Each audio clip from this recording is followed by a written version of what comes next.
Starting the presentation with an exit. That's a first for me. So, I'm interested to know how many of you guys. Thanks again for Matt and Alex for having me out. Give them a round of applause for putting this whole thing together. I'm interested to know how many of you guys have been to a Treehouse event before, or heard of Treehouse before this. Okay, how many of you guys came tonight because you saw something that I posted about this tonight? Nice. Oh, right, great, thanks. Anybody afraid to just raise their hand? Okay, cool. All right, yeah, hey, you face your fear, buddy. Give them a round. So today I'm going to talk about a lot of different things. I'm going to talk about who I am, and when I first heard the word content marketing, I was like, what does this mean, like content marketing? Does that mean like people are just sitting there like, oh, I'm content with my marketing? I was like, oh no, it's content marketing. So that is a lot of what I do is content creation. What Treehouse is, started it about a year and a half ago, just doing events where people could come together like this. Anyone could come regardless of industry, regardless of your background, regardless of what you wanted to do for a job, or whether you even haven't had a job. I got laid off from a job, so I was like, where's a place that I could go? I wish I had a place that I could go all the time, every month, that I could meet somebody new, whether it's a friend or a potential client, potential employer, whatever. That turned into a blog, a podcast, 2 podcasts now. I do one with Corey from Strange Donuts. We're approaching 1 year, give it up. And I realized like, okay, I quickly need to get some reason for people to follow me other than just these events. I need something in between these 1 months that I can do that people will be like, oh yeah, I want to pay attention to Treehouse and what Wes is doing. I know what he's up to. So I started Twitter. I had gotten a few jobs through Twitter before. I had gotten a few clients through Twitter. Started the Treehouse Twitter going, and I'm a really, at the risk of getting kind of spiritual, like I believe in motivation. I believe in inspiring people. I believe in finding inspiration yourself and to never stop searching for that. So I put that into what I do as a brand. Everybody here, you are your brand. We've been throwing around the word authentic. I don't even want to throw it around anymore because it's becoming unauthentic to me. But I think that we are our brands and we have to put ourselves into them as much as we possibly can. And for me at first, that was absolutely terrifying because bring on the haters. They're gonna poke their head out to bring on the trolls, but like as soon as I started doing that, things started changing for me and getting better, and things kind of started to take off because people could see what I was about and who I am. And even if you own a restaurant or a whiskey company or a tech startup, if you're putting yourself out there and showing, hey, this is me and this is what I'm into and this is what I'm doing, people take to that. So a couple things before I really start to dive in. This is my Instagram, this is my Twitter. I don't care if you're not looking at me, if you're tweeting about me. So feel free to tweet anything I say, as long as it's smart. No, you can post the stupid stuff too, but feel free to tweet anything that I say if you think it's good, if it's shareable, because there's only 25 people here or something. There's a lot of people out here that aren't here that might think I have something good to say. So who is Wesley Hoffman? I'm basically just a dude from a small town. I grew up about an hour away from here in Vandalia, Illinois, which is a town of about 7,000 people.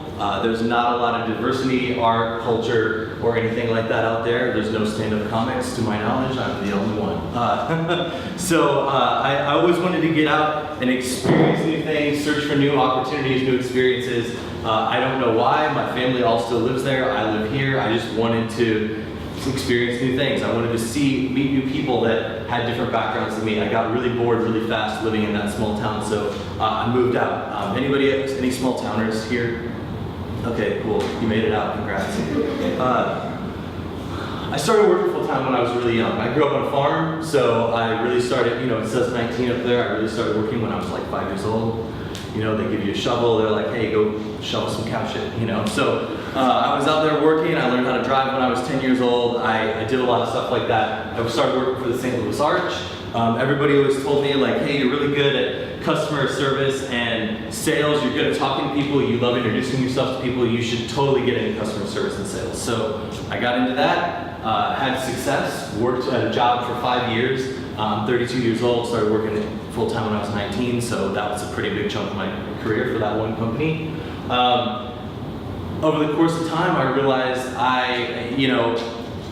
what we all want to do, I mean, technology changes, what we choose we want to do changes, but companies change too. This company that I worked for 5 years that was awesome and really took care of me and taught me a lot of things, they completely reorganized. They were doing away with my department and they were going to keep me, but I was like, no, I want to stay with my clients. So I really started going out and kind of like soul searching, and without sounding too much like a hippie, I think we should always be asking ourselves, like, what do we want to do with our lives? What do we aspire to be? How can we help other people? How can we make this world a better place? And I didn't feel like I was doing that at my job. So I jumped around, job hopped a lot, and throughout that job hopping, I realized, okay, well, I ended up getting fired from a job, which was cool. And me, Mr. Positivity, I was like, most people would be like, oh my God, I don't have a job, what am I gonna do? This sucks, this is horrible. And I was like, sweet, I don't have a job, this is awesome, like I can do anything now, and I did. If I wouldn't have gotten fired from that job, I wouldn't be doing this right now, and I definitely wouldn't be talking to you guys about this stuff right now. So good things come from bad experiences. Somebody tweet that. I'm a networker. I love meeting new people. When I lost that job, I found I was just started going out and meet. I said, okay, like, time to roll up the sleeves and network. Time to get on Twitter. Time to go out and meet as many people as I possibly can. And I was like, you know what? I was behind the 8 ball. I should have been doing that all along. I should have been meeting with as many people as I possibly could, helping them, introducing them to other people, even if it didn't benefit me, even if I wasn't getting a pizza or a bottle of whiskey out of it. I should have been introducing people to other people and saying, hey, this is Wes, this is what I do, this is how I can help you, this is the kind of things that I can offer to you. So that's it for me. That's who I am. This is me when I was a little kid growing up on the farm. So, 1986 was a good year.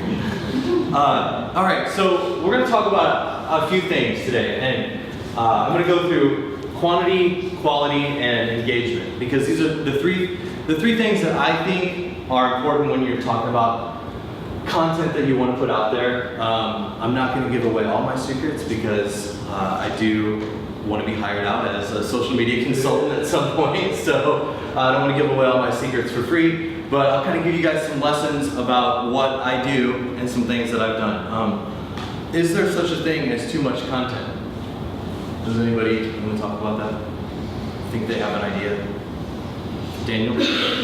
I would say yes, there is such a thing as too much content. I would say you have to pace it. Absolutely. I think they're both, those are both correct. It depends on what the content is.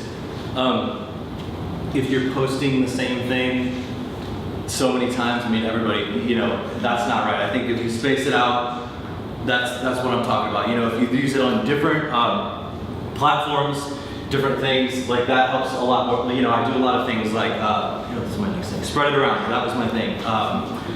Photos, quotes, texts, videos, blogs. I have a couple podcasts, I have videos that I do, I have blogs, like always keep people guessing. Like I don't think there is such a thing as too much, as long as you're keeping people guessing. Like, oh hey, here's a video, here's a new podcast, here's a podcast that I'm co-hosting with someone. Oh, by the way, I'm a guest in this podcast, I'm speaking at this thing, I'm doing this. If you're spreading it around enough, I don't think there is such a thing. Blogs, I love my blog because all those things are so many different pieces of content. Blogs, I love it because I'm able to sit down and like, those are all different audiences that read those, that's all different kind of content that people consume in different ways. A podcast, people jump in their car early in the morning, they press play and they drive to work, and that's how they consume the content. And it's long form, and people that can't be here tonight, they can hear what I have to say on a podcast. On a blog, people like to sit there and read a blog and really go in depth about maybe the motivational things that I talk about. Not everybody likes to read though. Not everybody. Some people just don't like blogs. Blogs have helped me get clients before. They've helped me get speaking gigs because people will see, oh, well, you seem like you know a lot about leadership, or you seem like you know a lot about networking. You've written 17 blogs on that kind of stuff. that really looks like it helps. Photos, quotes, text, I like to quote other people sometimes. It doesn't always have to be from you. As long as it's something that I think is interesting, I'll quote other people, put it out there. I love to put my own little motivational quotes out there that are like just kind of deep thoughts by Jack Handy type stuff. You gotta give to get. I feel like if you share what other people are sharing, they'll share with you. If you like other people's photos, they'll like yours. And I don't know if that necessarily goes under quantity, that should probably go under engagement, but I feel like if you give other people content that's for them and not a message at them, like, hey, this is a really cool picture, this is a blog that I'm not telling you to come to this event, I'm not giving you a message and saying, hey, hire me to come speak. I'm saying, like, here's a story about me, and here's why you should read it, and this is for you. And then people will start to want to follow you, regardless of if you're a pizza shop or a whiskey brand. You guys are pegged right now. Free advertising right now for, So, but it doesn't matter if you can give people a reason to follow you other than what you're selling. That's where I found has really helped me out a lot. Be timely. My audience are people that get up and go to work at 9 o'clock, and they get off work at 5 o'clock, they go to their lunch break at noon, and I want to tweet at them when they wake up in the morning, they roll over to hit the snooze button, they get out, they go to the bathroom, they sit on the toilet, and they see a tweet from Treehouse. That's what I guarantee you people's routine is. You know, like I know that because I used to be one of those people. I'm not that anymore. I'm an entrepreneur. I have set my own hours. I do whatever I want. That's kind of fun. That's kind of fun to say. But it's nice. Like I know that those are the people that I'm catering my audience to. So be timely. When your audience is there, that's when you need to be tweeting. And that's where I think like it doesn't matter how much you post. You got to know when your audience is on. And if you post once a day, you got to hit the hole like a running back in football. You know, like boom, I got it. Like you can have one post and have it get 200 likes on Instagram in one day if you post it at the right time and to the right audience. Respond ASAP. I have to have, thanks so much to Bethany for being here tonight because I can't do social media while I'm speaking. I can't do social media while I'm having an event, so I hire people to help me do social media when I have events because people at these Treehouse events are tweeting like MFers. They're just like tweeting out the wazoo, and I immediately, there's 200 people at this event, and half of them are tweeting about that, how great of a time they're having and the people that they're meeting, and I can't retweet it fast enough because I'm talking to people. So, but I think that if you respond as soon as possible, nobody wants to see a post that's come up that about something that happened like 3 weeks ago, or they don't want. I think it's really weird sometimes when I send a tweet out there and then somebody responds to it like a couple days later. I'm like, oh man, you're kind of late to the party, like that's over. That was cool when I was talking about it. So I'm really big on responding as soon as possible, and that's in my. I use that same practice in my email, in texts, in phone calls. Like, hey, let me just bear down and respond to this right now. Dramatic water drink. Avoid flooding out the feed. I'll unfollow people if they just like post too many Instagram posts like in the middle of my feed. It's just it's annoying. I don't like it. Or like I was telling Bethany earlier, I have sometimes these creative bursts of things that I want to say, and I put them in drafts in my Twitter. Or I take a picture and I know I'm going to post it. I'm not trying to contradict myself, but I know I'm going to post it later that day or the next day. Last week I recorded a video at 8:30 a.m. and I put it out at 3 because I knew it was about, hey, I know you're in a slump, you're probably working in your office, get up, take a break, go get coffee, go talk to people. That's what the video was me saying that in 15 seconds. But I wasn't going to have time to record it at 3 o'clock. So I recorded it, plan ahead a little bit, but don't flood it out. You're kind of doing yourself, I feel like I'm doing myself a disservice if I post a bunch of motivational tweets in the morning. If I post like 5 or 10 of those right in a row, like people are going to get tired of it, If you post 1 or 2, people are kind of like, okay, this is cool. So any questions for me on quantity before we move to the quality portion of the presentation? Yes, sir, Maddie Campy. How did you go about testing it at first? Is it just you live that life and now you know where your drinks are? Or? Yeah, I definitely have. The coolest thing about social media, and this is what one of my friends, he owns a tattoo shop here in town. He told me I was actually getting tattooed by him when we were talking about this. They have a huge social media following because everyone wants to look at tattoo pictures. He was talking about how that's your audience. You can learn from your audience. If you post something at 2:30 in the afternoon and no one likes it, I've done this before. I did this yesterday. I posted something at 3 in the afternoon. It was kind of a stupid picture. I didn't really believe in it. I wasn't being authentic. And like 10 people liked it on Instagram. And I took it down because I was like, I'm trying too hard. This isn't me. And this probably isn't the right time for it. If I would have maybe posted that at 8:15 in the morning, it might have gotten even better. You know, so I have tested it just through trial and error of, okay, let's see if this works. And if it doesn't, the audience will let you know what they like and they don't like. I one time posted a picture of my breakfast at like 10:30 in the morning on a Saturday, and I was like, I'm just gonna throw this out there and see if anybody gives a shit. And they did. And so like now every once in a while when I'm out somewhere cool for breakfast, like I post a picture of my breakfast and those posts perform great. You know, but I would have never known that if I didn't try. Like I think a lot of it is just experimenting and figuring out like what do people like and what do they don't like. So yeah, does that answer your question? Anybody else? Quantities? Andrea, is it? Anna, close. Anna. Close. Very close. Do you kind of have a rule of thumb as far as timing goes for posting in general or different platforms, or kind of how do you do that? I try to stay away from the times that people are busy, like lunchtime. I don't post anything around lunchtime because I'm eating lunch. Now, if you're a pizza shop, 11 o'clock might be a good time to post if people are making a decision whether they want to go to lunch. I have to do it at like 10 o'clock because then I catch them once they're hungry. Yeah. They go eat. Yeah. Yeah, But I like think so. Zoom, yes, no. Yeah, Okay. yeah, it doesn't make any sense. They're having lunch meetings, they're talking. I think it's different for different types of audience. I posted a picture of myself. My friend brought me Whataburger from Texas. Any Whataburger fans out there? Yeah. So she brought it to me, and I posted it at like 10 o'clock on a Friday night, and it did really well because people are at home. They're maybe had a few drinks, maybe they're ready for that fourth meal. They're getting ready to go to the Taco Bell drive-thru, and it's like, okay, cool, I can relate to this. I think it's any way that you can be relatable. 5 o'clock, rush hour, I don't post. I wait until probably about 7 or 8 when people are kind of sitting down and they're on the couch looking at Netflix, like what am I gonna watch? You can do it 10 before the hour or 10 after the hour too, because people are waiting for a meeting to start or somebody was late Yeah, to meet that's and probably they're true. waiting. Yeah, that's a On good the point. hour, they're probably like Yeah, doing something. But that's a good point. I've had the best luck early in the mornings, to be honest, you know, and anywhere between 7:30 in the morning and like 8:45 probably, those are really good times for me.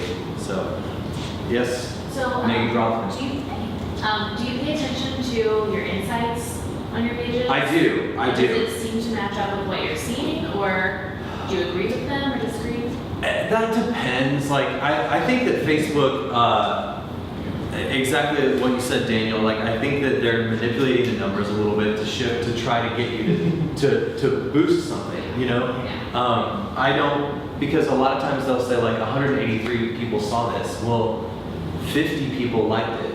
Yeah. Okay, well, that's a pretty good ratio out of 183, you know, and then if you boost something, all of a sudden your numbers start going up because, you know, so, I mean, yes and no, I do look at that stuff a lot to see like, okay, what performed the best during what time, what with a picture, like, and a link, does that work better than just like a text? Sometimes I'll just throw a motivational little quote on Facebook and it'll perform really well, just out of the blue, I don't know. And I think sometimes it depends on timing. So do you pay attention to when your users are online? Because Facebook allows you to see that as well. And I didn't know if you...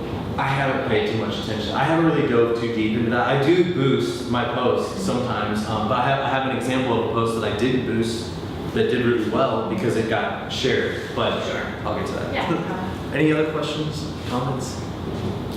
Cool, moving right along. So let's talk about quality. A mentor of mine once told me 3 questions that you should ask yourself. when you're talking about PR or you're reaching out to, my background in sales, you're reaching out to somebody in sales. It's so what, who cares, and what's in it for me. So if I'm thinking about something that I want to post out to my audience, a picture, a tweet, the motivational quotes are great because that's value for the audience. People now have seen like, oh yeah, I want to follow Treehouse because I want that motivational quote when I'm on the toilet at 7:30 in the morning. I want that. I want something to give me a little kick in the ass when I'm going. So what? Who cares what's in it for me? Okay, well, why would you care to see this picture? Why would you care to see this quote? Why do you care to see this blog? Who is your audience, and why are they going to care about the content that you're putting out? And what's in it for them? A lot of times, some of these go hand in hand. It's sometimes what cares, who cares is the answer to what's in it for them. So those are always questions that I ask. I think two out of 3 ain't bad, but 3 out of 3 is perfect. Most of the time, if you can hit 2 out of 3 of those questions, that's great. So what? Well, this is a big deal because I got named Best Podcast in St. Louis. Who cares? Well, my listeners and the people that follow me want to know. Well, what's in it for me? Well, I want more people to listen to my podcast. If they aren't listening to it, so I'm all about being modest, but I think that was something that I was and I was hesitant to put something like that out, to be like, oh hey, look at me, I want this thing. I didn't want to seem like that at all. But I think that if it scares you and you're nervous about it, you should post it. You should challenge yourself to post those things. I can't tell you how many times I've been nervous about posting something, and it'll blow up on Twitter. It'll be something that gets a lot of retweets, a lot of favorites, a lot of shares, all that kind of stuff. So if it scares you, it's worth posting. There you go. Stay positive always. I don't want to describe myself by saying something that I'm not. I don't want to say I'm not a negative person. I'll just say I'm a positive person. I don't want to say Treehouse. I'll say Treehouse is for everyone. I always try to keep it positive. That's another thing that a mentor told me. I really believe in mentors. If you don't have people that you guys are meeting with on a regular basis, I highly recommend because I learn a lot from an experience. I always stay positive. I never try to talk down about something, or I always try to say hey, I had a great time at this place, or hey, I did this, or hey, I did that. I always try to just pump it up and make it seem happy and good. I don't think that I don't want to see negative stuff. Of course, it's easy. It's 10 times easier to be negative and complain about stuff than it is to be positive. But I always try to keep it positive. If you're bitching about stuff all the time online, people will quickly start to stop following you. But if you're positive, people want that. If it's not quality, I don't post it. That post that I did yesterday, I was trying too hard. I took it down. I just if I don't think it's good, if it's not something that I would look at and double tap on Instagram, I'm really big on Instagram. I think that's the best platform right now. I mean, it's easy to get followers, it's easy to get likes, it's easy to like other people's stuff, it's easy to engage, and it's coming straight from your phone, so it's not that I'm really big on that, and I'm going to refer to that quite a bit. But if it's not something that I would see and think, okay, yeah, this is a cool post, and I sit there and study, what other people are posting, and I kind of instinctively will double tap stuff, and I'll instinctively not like stuff. And if I do like something, sometimes I don't even care who posts it, I just like the picture, and I'll sit there and think, why do I like this picture? Is it the caption? Is it the way things are laid out? What is it about it? And I try to emulate that because I think that's what people want too.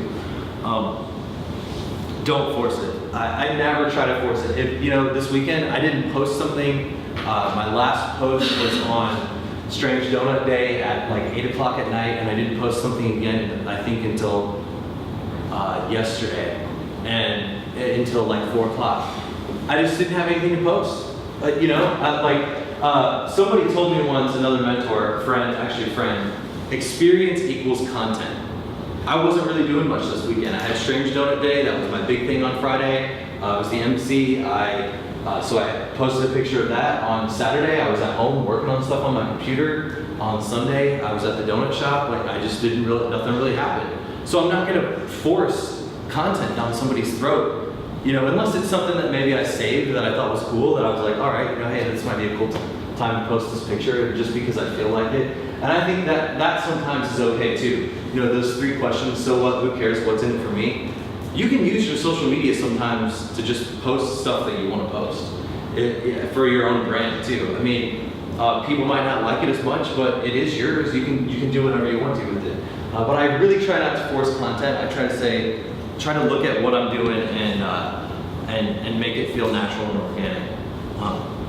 I really try to be concise. I don't try to overdo it. I don't try to oversell something. I feel like if you probably looked at my last few tweets, or Instagram posts or Facebook posts, I try to keep it real wrapped up into a tight little package of, hey, this is what I'm doing, this is where I'm going to be. It was fun.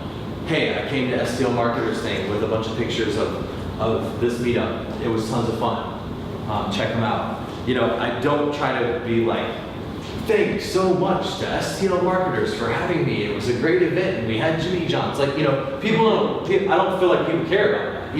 They care about like, okay, where were you and what did you do? What did you experience? What was happening? Why are you posting about it and why do I care? So I think that's, that might be more of a self-promotional thing of like, oh hey, I was out speaking at this event, it was cool. You should care because you want me to come speak at your thing too. Or you care because you want to come to this content marketing meetup and be content with your marketing. But be concise, don't overdo it. I mean, I think that's where a blog or a podcast comes into play. If you really want to go long form and like, oh hey, so this past weekend I did this and I was thinking about this and blah blah blah. Like this big on like there's platforms for that. There's a reason why Twitter is 140 characters, so that you can be short and sweet and straight to the point. And I really try to be that as much as I can, and try to not oversell myself. Any questions or comments about post quality? Yes, sir. What does Treehouse Network does, since you have taken me down the rabbit hole, so I could understand exactly where you're coming. So I do networking events every month. Every month we go to a different place in St. Louis. We go to a different venue, a different neighborhood. We have different small businesses involved, and it's people just coming together, networking, meeting new people, all that kind of stuff. And for me, I wanted to be a content creator. I wanted to come out and speak at places. I wanted to consult with people. So, Treehouse as a brand is all about connecting people, motivating people, and helping them experience new things. So whether that's through content, through a tweet, through an event, a podcast, a blog, or anything like that. Me as a person, I do a lot of other things too. I help companies with new business, social media consulting. I recently took on a podcast consultant, helping people getting started with podcasts. I'm getting ready to travel and go out and speak in some different places about some different things, leadership, networking, social media, that type of thing too. So Treehouse is basically just me. That's the brand, the overarching thing. I put pictures of myself on the Treehouse thing because that I am my brand. I don't use Wesley Hoffman's Instagram page anymore because, I'm not Wesley Hoffman anymore. No, so does that help a little bit? They use a real Treehouse? What's that? They use a real Treehouse? I wish. Someday we're gonna get to that point. We're gonna get to that point. No, Treehouse was just a cool name that I thought, and Networkshop, I thought, I love networking, I love connecting people. Workshop, we do like panels, speaking events where we go to Gringo in Central West End, and we have a motivational speaker and some kind of comedy. It's not me that does the comedy. So yeah, that's basically Treehouse. You can go to treehousenetworkshop.com if you want to check it out, or and it has everything right there, and all my blogs and podcasts. So I think that the thing that I've noticed the most that helps me. Did anybody else want to talk about post like content quality? Okay, cool. So engagement. I read this quote. I can't remember what it was in, but it was content is king, engagement is God. You can put all the content out there that you want to, but if people aren't engaging, if they're not reading it, if they're not sharing it with other people, like, you know, if it's not generating leads for your business, what's the point? So, you know, I really feel like if you put something out there and it's shareable, if it's short, it's sweet, it's concise, and it appeals to a wide range of audiences, people will share it. People, you know, you've got 2,000 followers on Twitter, you get 20 people to share something or favorite it. Twitter does that weird thing now where a push notification pops up that says like Wesley Hoffman and 27 other people just favorited STL Marketer's tweet. You know, I want that to happen. I want people to see like, oh, hey, all my friends are retweeting this tweet. What is up with that? So, you know, I always think about who am I posting this for? Who's gonna see this? Who's gonna see this and think, oh yeah, that's awesome. Like, yeah, I believe that. I believe what Wes is saying. Or like maybe it's an event. Maybe, you know, I put out all these quotes and I put out all these things that I say, and then all of a sudden the event comes in. And like everybody's like, yeah, I'm going to an event. Like I totally got to talk about this. I totally need to let people know about it. Or people that support you, they start tweeting it too. So it's like I try to think about, you know, you have different audiences. If you look at a pizza shop, you have the people that are like the business crowd that come in on lunch and have meetings. Then you maybe have the families that come in the evenings. You have the people that are looking for a place to go for brunch, all that kind of stuff. So you're catering to completely different audiences, and you got to sit down and think like, who is this for, and how can I get them to like it, share it, engage? I think I've already said this once, but I try to create content for people, not shout a message at them. And when I do need to shout a message at them and say like, hey guys, we're all meeting up June 24th at 6 to 8 p.m. at Industrious downtown. Like, I want them to already be following me for other reasons besides what I'm trying to sell, besides the fact that I'm trying to sell them to come to this event. So if I'm putting out stuff that's for them, a blog that they're like, oh, I want to hear what Wes has to say. I want to hear like what's going on inside his mind, and I want to hear what he's learning, what he's thinking about, all these lessons that he's learned. Like, I want people to see that and they're like, yeah, well, I want to come to the event now. So I don't feel like I'm necessarily selling to them, because it's like, I'm giving you guys so much content. Like every once in a while, like I'm allowed to like sell something, you know. So that's really that's my philosophy on it. Followers don't equal engagement. I see. I don't want to call myself a troll, but there's people that have thousands of followers, like people here in town, brands. People themselves that I'm like, how in the world do you have this many followers? There's no one that thinks you're this cool. Sorry. No, but I'm like, you know, you have thousands of followers, and I scroll through the tweets and no one is favoriting, no one's retweeting, no one's doing nothing. You know, either somebody whipped out their credit card and bought those followers from some app or something, or they're not creating content that's engaging to the audience. They don't know who the audience is. I'd rather have 100 followers and get favorites and tweets and get people sharing and liking my stuff that will eventually equate to other things, than equate to a bigger audience, than have a bunch of followers and no engagement. To me, that there's something wonky there. You know, word of the day, wonky. But you know, I really don't think that if there's anything wrong with having a low number of followers, if people are engaged, if people are, you know, I know a couple people I see all the time, like, they have 50 followers on Twitter, but every tweet is favorited, every tweet is retweeted, people are responding, they're engaging in conversation, they're asking questions. I just want to take if you follow the STLCM, you'll get a lot of followers from around the room right now, and yeah, obviously taking pictures of this is a really good opportunity to get engagement from all of us. For sure. Please take as many pictures as you want.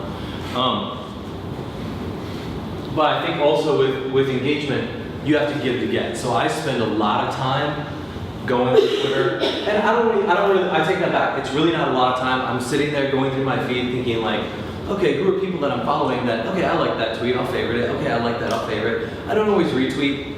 If it's something that really compelling, I will. I go through all the time and like favorite pictures on Instagram because I want people to know, like, hey, I'm checking you out. Like, I want people to like my photos. Why wouldn't I do that to them? I mean, bring it back to like the golden rule, like treat people that you want to be treated the way you want to be treated. And I also believe in karma. So the more that I give, the more good that I do, the more good that will come back to me. So I feel like if you're giving engagement, if you're commenting on things, if you're favoriting, liking, whatever, sharing, it'll come back to you eventually. If you're not, and you're just kind of one-sidedly posting pictures out, I mean, maybe if you're a celebrity, you can do that and get a whole bunch of likes and favorites, but I'm not Kanye, so I'm not banking on that. But I think you have to give to get engagement, and then I've had these Treehouse accounts now for a little over a year and a half. I'm starting to see followers every day. I'm starting to see a lot of my likes go up and engagement, and that helps because I spent a lot of time and put a lot of work in on the back end of engaging with other people too. So collaboration is super key. Guest blog posts, podcast guests, reposts, our tweets, our retweets, likes, shares, mentions, anything that's going to mention somebody else. This is probably common sense, but if I go have a meeting at Katie's Pizza, I'm going to say, hey, I just had a great meeting with @Defiance Whiskey at Katie's Pizza. Looking forward to coming back sometime soon. Maybe even more concise than that, like just maybe young, and that's it. And you mentioned those people. Daniel's gonna favorite it. Katie's probably gonna retweet it to her thousands of followers, and that more is gonna come that way, So then whenever I post something that maybe I really need help with, Katie's gonna see it and retweet it again, and to help me out a little bit. So podcast guest blog posts and podcast guests have been huge for me. Where anytime you have, if I just had a podcast, and I do have some episodes like this where it's just me sitting there talking about networking, motivational things, stories, and those are like 3 to 5 minutes long. I have a guest on, it goes 30 minutes, we talk, they're gonna share it, I'm gonna share it, the studio is probably gonna share it, so the people that support my guests are gonna share it, the people that support me are gonna share it, so it goes up from there. If you collaborate with people and mention people, promote the people that you believe in, that's where I think I've seen a lot of good stuff too. So, and again, respond as soon as you possibly can. A no-brainer for me. I want to bring up something real quick that I call micro interactions. Favoriting, that's anything that's going to activate a push notification or catch somebody's attention. Let them know that you're paying attention. It goes both ways. Get together. This is all kind of equal. But you comment. Engagement equals engagement. If you comment on somebody's thing, like they're going to comment on you, they're going to comment back. This is applicable to in real life situations too.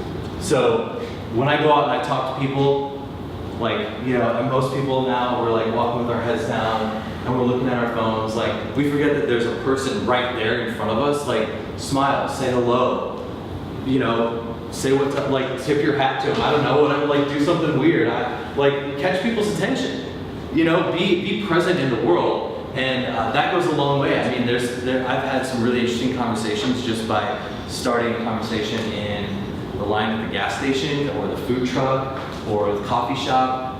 We're all human beings, why can't we talk to each other anymore? I think that social media is great, content is great, but if you're able to bridge the gap into real life, and that's when, I feel like for me, that's the whole point, is if I'm reaching out to this dude right now out in LA, I want to go meet with him, and I've sent him an email, I've favorited a bunch of his tweets, he was a guest on a podcast that I listened to, so I mentioned him on there, and I'm like, my whole point is I want to get the in-person meeting, that's the end goal. If I can get in front of people and talk to people, I feel like I win then, that's where I can really sell them on what I'm trying to do, and we can't forget about that either. So here's some examples of some stuff that I posted just recently that I thought you guys might. And I can go through each one of these things and answer those questions. So what, who cares, and what's in it for me? This was an Instagram post that I posted at, I think 8 o'clock at night on a Sunday night after I went to a Cardinal game at Venice Cafe. Concise, explore your city, picture taken by my wife. It's relatable, it's a cool spot. people see it. They were all online at the time, and they loved it. Bring it on Monday, hashtag Monday Motivation. Another thing, real quick, research hashtags. Instagram is great for this, and so is Twitter. Like, use a hashtag that people are already using, because people are looking it up then. You know, I know it's funny sometimes to be like, hashtag a million letters long, but like, that doesn't really mean anything. No one's looking that up. If you use that, that's something that people use on Monday all the time. It's He-Man, that's my age group. And everybody, that's a familiar image. That was posted at, 7:44 a.m. on a Monday morning. 35 favorites, a bunch of retweets, because people saw it and they're like, yeah, I can relate to that. Like, I need some Monday motivation, you know? I honestly didn't know how well that was going to do, and it didn't do very well on Instagram. It did well. It did well on very well on Twitter. It didn't do too well on Facebook. This is a guest blog post by my friend Amy, who got a job from coming to a Treehouse event. I introduced her to somebody who was hiring, and I said, hey, could you write a blog about how Treehouse has helped you? This wasn't boosted. I wish the screen cut me off, but it was shared a shitload of times because people love Amy. This is my wife, my lovely wife, by the way. People love Amy. They love the story behind how she was helping me at a Treehouse event. I helped her get a job.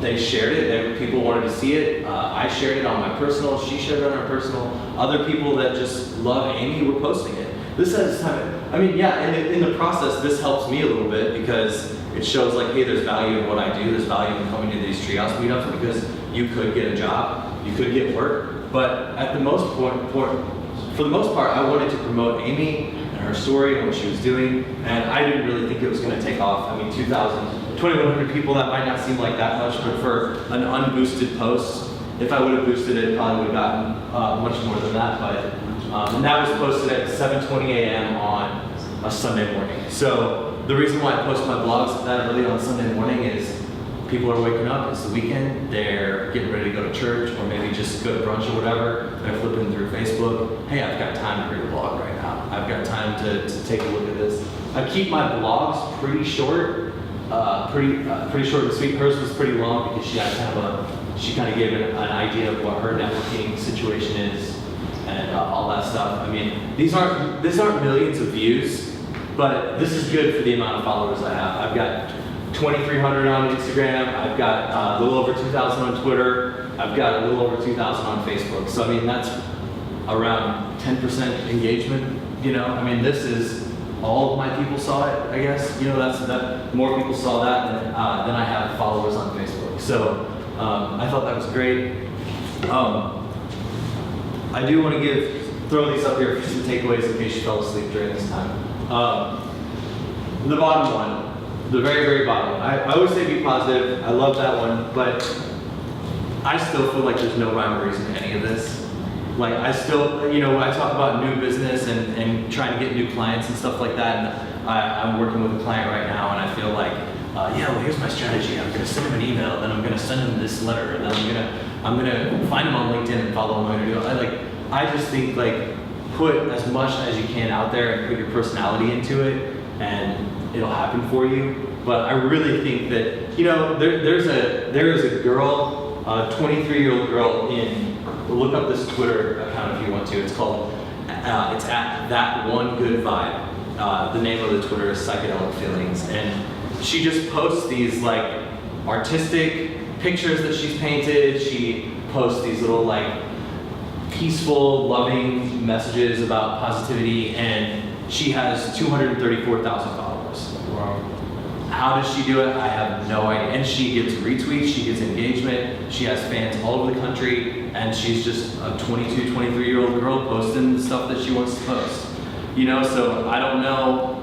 I still feel like we're all figuring it out. If somebody had the key to like, hey, if you do exactly this, you will get millions of followers. You know, you'll become all this kind of stuff. I mean, I don't know. I don't know if there's any rhyme or there's like that He-Man post. I just put it up there and I check and see. Yeah. I think that sometimes it's just the luck of the draw and what, you know, timing and knowing your audience and trial and error. You know, I don't really go by a lot of, I do look at my insights a little bit. I have a Twitter app it's called Some All, some kind of app like that that tells you how much your Twitter account's grown. I don't have a statogram for Instagram. I don't really look at my analytics that much. I kind of do it by trial and error. I think your audience will tell you what they want it to be. So if anybody wants to talk to me about anything, I've got 1 minute left here. I'm happy to talk about social media, podcasts, blogging. I do help companies find people as well. So if you're a business and you're looking to recruit people, I was a recruiter for a long time. I have a very big network. You can use Treehouse and my platform, my blog, my podcast as a way to reach your audience as well, reach new audiences. I can give you more information about my demographic, and there's a lot more where this came from if you go to the dance with me. So if you want to know more, just hit me up. But thanks for having me, guys. Stay hot.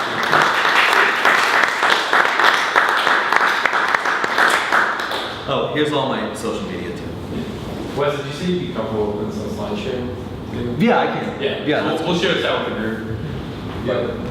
Yeah, we'll share this out with the group, and then, obviously, another really good place to kind of talk, if for whatever reason you have a question or anything, go to the meetup group page and post in the comment section, just people will see that too.